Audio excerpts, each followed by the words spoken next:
फिर आई हसीन दिलरुबा। ये पार्ट है 2021 में रिलीज़ हुई हसीन दिलरुबा का। ये एक रोमांटिक थ्रिलर मूवी है जिसमें काम किया था तापश्री पन्नू, विक्रांत मैसी, आदित्य श्रीवास्तव और जिमी शेरगिल ने।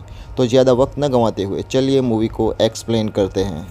मूवी 2021 में रिलीज़ हुई हसीन दिलरुबा का ही पार्ट है। तो पहले हसीन दिलरुबा के बारे में जान लेते हैं। रानी सक्सेना की अरेंज मैरिज होती है जिसके लिए वो तैयार नहीं थी। उसकी शादी होती है ऋषु से। ऋषु रानी को खुश नहीं रख पाता तो रानी शादीशुदा होने के बावजूद ऋषु के चचेरे भाई नील त्रिपाठी के प्यार में पड़ जाती है। जो प्यार उसे ऋषु से नहीं मिलता वो प्यार उसे नील से मिलता है। लेकिन बाद में रानी को ऋषु से प्यार हो जाता है तो नील उन दोनों को ब्लैकमेल करने लगता है। रानी और ऋषु मिलकर नील को मार देते हैं। नील को मारने के बाद वो दोनों इस खून से बचने के लिए प्लान बनाते हैं जिसके तहत ऋषु अपना हाथ खुद से ही काट लेता है जिस पे रानी का नाम लिखा था और घर में ब्लास्ट करके ऋषु वहाँ से भाग जाता है ताकि पुलिस को लगे कि नील ने ऋषु को मारकर वहाँ से भाग गया है। अब यहाँ से कहानी शुरू होती है फिर आई हसीन दिलरुबा की। इन सब घटनाओं के 2 महीने बाद ऋषु जो अपना नाम बदलकर रवि रखता है और अपने कृत्रिम हाथ से डिलीवरी बॉय का काम करता है। रानी भी वहीं आगरा में ही रह रही है और एक ब्यूटी पार्लर चला रही है। हालांकि पुलिस से बचने के लिए वो दोनों अलग अलग रह रहे हैं लेकिन मौका मिलने पर वो कभी कभी मिलते रहते हैं और फ़ोन से वो दोनों एक दूसरे के संपर्क में रहते हैं।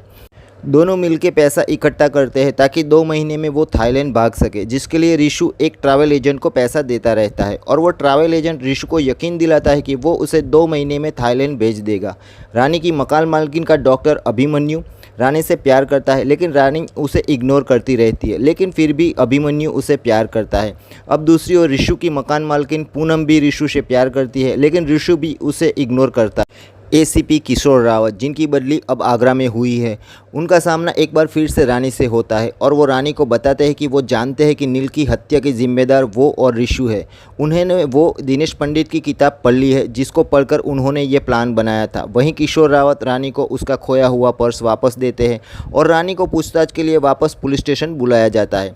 अब नील का वो केस हैंडल कर रहे थे ऋषु के चाचा मृत्युंजय पासवान यानी कि मोंटी रानू से पूछताछ करता है और रानी को बताता है कि वो उसे और ऋषु को सज़ा जरूर दिलवाएंगे।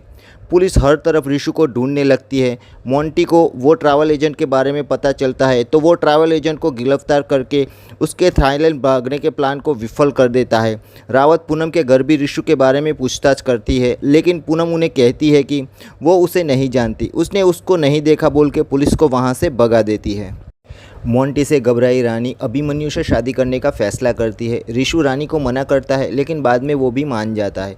रानी अभिमन्यु को प्रपोज करती है लेकिन केवल एक शर्त पर कि वे प्यार में नहीं पड़ सकते और अभिमन्यु भी मान जाता है और रानी और अभिमन्यु की शादी हो जाती है। शादी होने के बाद वो दोनों एक आदर्श रिश्ता बनाए रखते हैं। आगे अभिमन्यु उसे बताता है कि कैसे उसने कम उम्र में माता पिता को खो दिया। उसके चाचा चाची ने उसकी परवरिश का जिम्मा उठाया लेकिन कुछ समय बाद उसके चाचा चाची समेत पूरा परिवार मर गया, बचा वो अकेला। उसने सोचा कि वो खुद भी मर जाए लेकिन जब उसने रानी को देखा तो वो उसके प्यार में पड़ गया। एक रात नशे में धुत रानी अभिमन्यु को उसके और ऋषु के बारे में बताती है कि कैसे उसने छुपने के लिए उनकी शादी का इस्तेमाल किया। अभिमन्यु रानी को खुश देखना चाहता था तो वो ऋषु से मिलता है और उन दोनों को मदद करने के लिए मान जाता है। अभिमन्यु ऋषु को अपने क्लिनिक में छुपा देता है। अभिमन्यु जब बाद में ऋषु से मिलता है तब वो ऋषु के सामने कबूल करता है कि उसके चाचा ने धोखा देकर उनका बिजनेस छीन लिया और उनके पिता की हत्या की। तो अभिमन्यु ने उसके कंपाउंडर लल्लन के साथ मिलकर उनके चाचा चाची समेत उनके बच्चे को भी हत्या कर दी थी।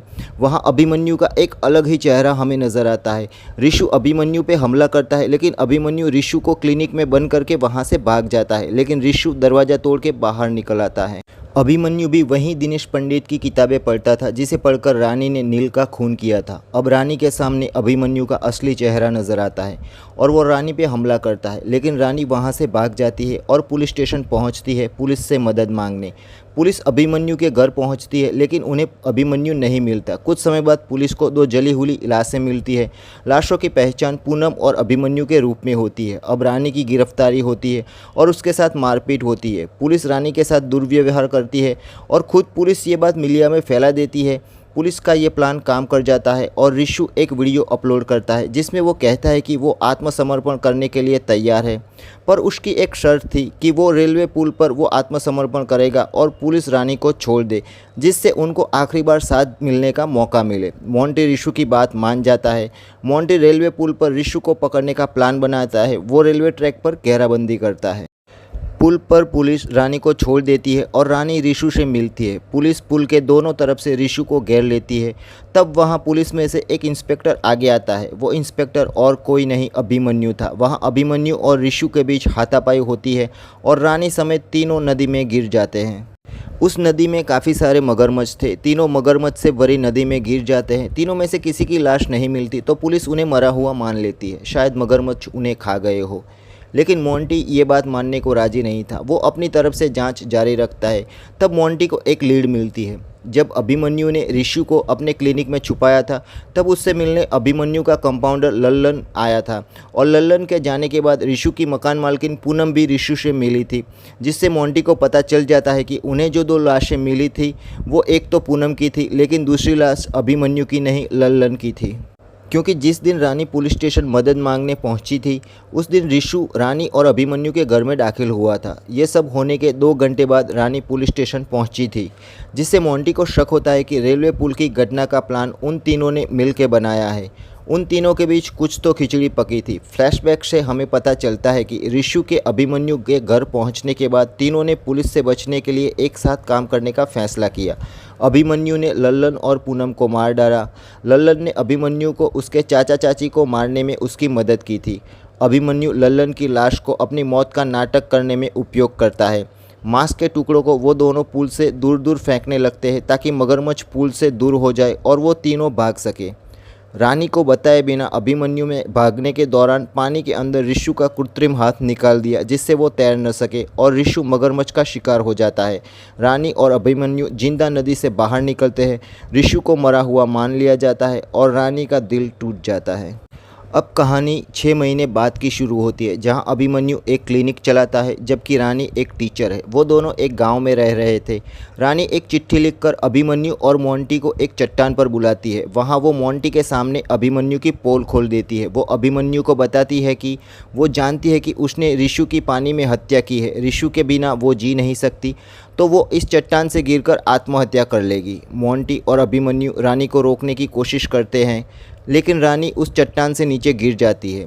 रिशु, पूनम और लल्लन की हत्या करने पर पुलिस अभिमन्यु को गिरफ्तार कर लेती है। तब आखिर में पता चलता है कि जिस दिनेश पंडित की किताबें रानी पढ़ रही थी वो अभिमन्यु के पिताजी थे। दूसरी ओर रानी गिरने से बच जाती है और रिशु के साथ भाग जाती है। वहां हमें पता चलता है कि रिशु मगरमच्छ के हमले से बच गया था। रिशु और रानी एक बार फिर से पुलिस को चकमा दे देते हैं। तो आज के लिए बस इतना ही। मिलते हैं अगले वीडियो में एक नई मूवी के साथ। तब तक के लिए गुड बाय, टेक केयर।